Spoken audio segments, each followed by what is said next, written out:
Welcome! In this tutorial, I'm going to show you how to disable comments on TikTok.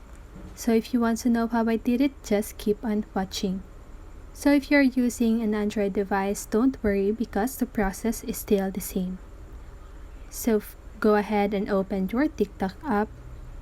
Go to your profile by clicking the profile button on the lower right corner of your screen and click on these three little lines on the upper right corner of your screen. Click Settings and Privacy, then click Privacy, and here you want to scroll down until you see Comments.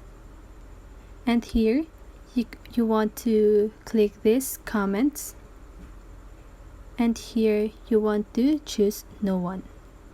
So it means that others can't comment on any of your posted videos or future videos.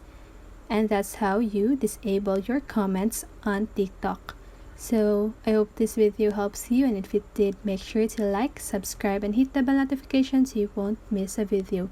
See you on the next one and have a great day.